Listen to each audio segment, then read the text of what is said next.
भाई दिक्कत तो है, ठेके खुल गए हैं पर जिम नहीं खुले। गवर्नमेंट को प्रॉब्लम क्या है हेल्थ इंडस्ट्री से? ऐसा नहीं है। साइंटिफिक थॉट्स एंड प्रोसेस के साथ आपको समझाने की कोशिश करूंगा। हेल्दी टिप्स एंड ट्रिक्स के लिए इस वीडियो को देखते रहिए। We will be back.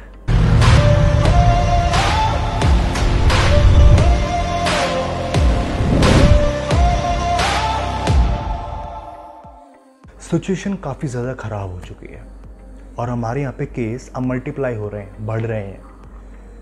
लेकिन मैं ये बात करूँगा जिम के कंटेक्स्ट में, और जिम के कंटेक्स्ट में आपको दो चीज़ समझनी ज़रूरी। तो पहला टॉपिक है हमारा एयर सर्कुलेशन और दूसरा टॉपिक है हमारा टेंजिबिलिटी। अगर एयर सर्कुलेशन की बात करें तो मैं एयर सर्कुलेशन को इसलिए इंक्लूड करना चाहता हूँ क्योंकि हम जितने भी जिम में जाते हैं 70 to 80%, मेजॉरिटी हो गई 70 to 80% में एसी होता है। अब एसी का काम होता है एयर कंडीशनिंग। प्लीज़ ध्यान से सुनना, एयर कंडीशनिंग, जो एयर को कंडीशन करता है। हम खैर एयर कूलिंग करते हैं, वो ठीक है, गलती है हमारी, लेकिन एयर कंडीशनिंग में एसी करता क्या है? एसी जो एक रूम है उसकी हवा को सक करता है, सर्कुलेट करता है, ठंडा करता है, वापस से। तो एक तरीके से वो प्रोसेस घूमती रहती है। तो एयर सर्कुलेशन के दौरान मान लो आप जिम में हो और साथ में और भी भाई हैं जो बॉडी बना रहे हैं, जिम कर रहे हैं, फिट रहना चाहते हैं।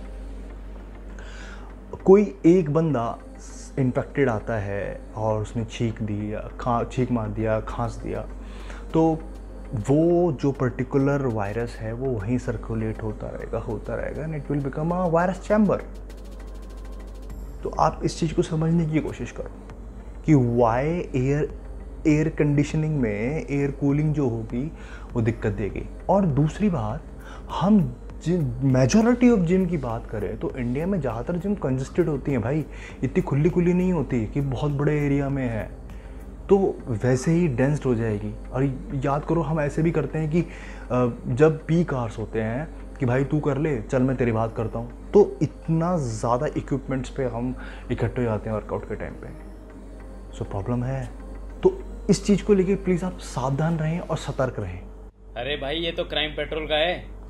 अब यार एक तो नए यूट्यूब क्रिएटर बनने पे ना ये निकल जाते हैं डायलॉग। इस एसी के थॉट पे डॉक्टर गुलेरिया हैं एम्स के, उन्होंने भी बोला है।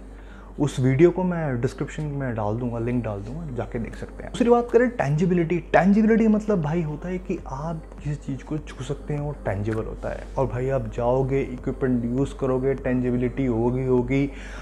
और अगर आप छुओगे, इन्फेक्शन है, वायरस उस पर लगा और आपने छुआ तो सर्कुलेट हुआ, you will become a carrier या फिर आप इन्फेक्टेड हो जाओगे। This is the major reason. क्योंकि जिम और जो मूवी हॉल वगैरह हैं, और मैं जैसे फरीदाबाद में रहता हूँ, हरियाणा में खट्टर साहब ने सीधा बोल दिया है कि we will not open the mall also. तो मॉल पे भी सेम कॉन्सेप्ट लागू होता है। और अगर आप मान लो कि हाँ भाई हम सैनिटाइज कर लेंगे, हम जाएंगे, मतलब कितनी बार हर डंबल को उठा के सैनिटाइज करोगे फिर मारोगे, डंबल उठाया सैनिटाइज किया फिर मारा, सफाई कर्मचारी वाली फील नहीं आ रही। मेरा जो सजेशन है वो सजेशन है कि कम से कम 5-6 महीने के लिए प्लीज़ जिम मत जाओ। आप अपने डंबल्स वगैरह, इक्विपमेंट्स वगैरह जो आप कर सकते हो अपने आप को मेंटेन करने के लिए घर में वर्कआउट करो। This will be the perfect thing for you.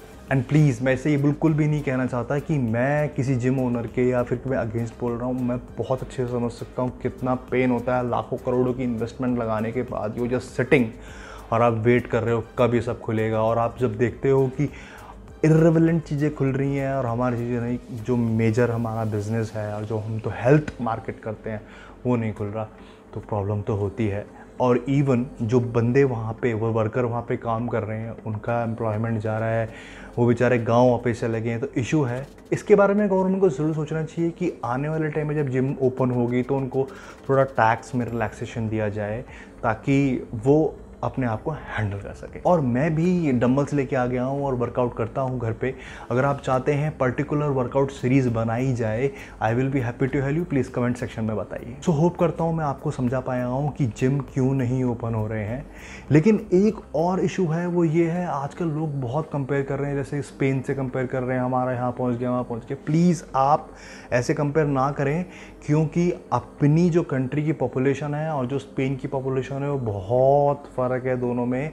और दूसरी चीज़, हम हर्ड इम्यूनिटी पे पॉलिसी पे खेल रहे हैं और इसके बारे में आप जानना चाहते हैं तो आई बटन के ऊपर मैंने वीडियो डाल दी है, प्लीज़ जाके देखें। तो ये सर्वाइवल ऑफ द फिटेस्ट का खेल है। ट्राई टू अंडरस्टैंड गवर्नमेंट कितनी पॉलिसी बनाएगी, कितने बेड अरेंज करेगी, कितने टेस्ट के 135 करोड़, कैन यू इमेजिन कितने टेस्ट करें।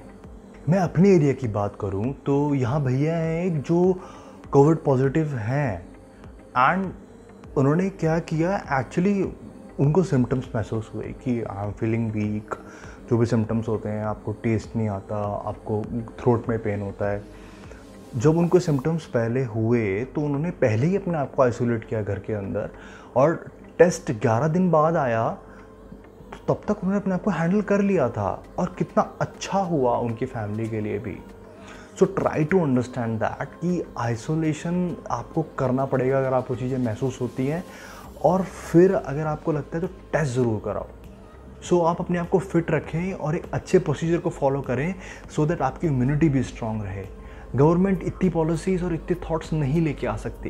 ट्राई टू अंडरस्टैंड कितने बेड लेके आएगी गवर्नमेंट। और अगर आप जो लोग ये बात कर रहे हैं ना, शराब क्यों खोल दी, ये एक्चुअली अगर मैं पॉलिटी की बात करूं तो सब्जेक्ट्स बटे होते हैं। स्टेट के पास पेट्रोल और आपका अल्कोहल है जिससे बहुत तगड़ा रेवेन्यू आता है स्टेट को, और वो कंट्रीब्यूशन हम जिम से नहीं कंपेयर कर सकते भाई, कंपैरिजन टोटली गलत है। Try to understand, I know if अगर आप हेल्थ से देखोगे तो वो गलत हैं चीज़ें, लेकिन रेवेन्यू चाहिए सरकार को कंट्री चलाने के लिए। ट्राई टू अंडरस्टैंड, जिम से इतना रेवेन्यू सरकार को नहीं आता। इवन डॉक्टर गुलेरिया ने अभी फिर से एक लेटेस्ट वीडियो डाली है जिसमें उन्होंने बताया है कि केसेस बढ़ रहे हैं but we don't need to panic. उसका लिंक भी मैं डिस्क्रिप्शन में डाल दूंगा, kindly watch it. So please don't need to be panic and मैं उम्मीद करूंगा मैं आपको समझा पाया हूँ इस छोटी सी वीडियो में कि जिम जाना कितना रिस्की है और कैसे प्रोपोगेशन और कैसे बढ़ेगा virus. So please stay healthy and have a blasting workout.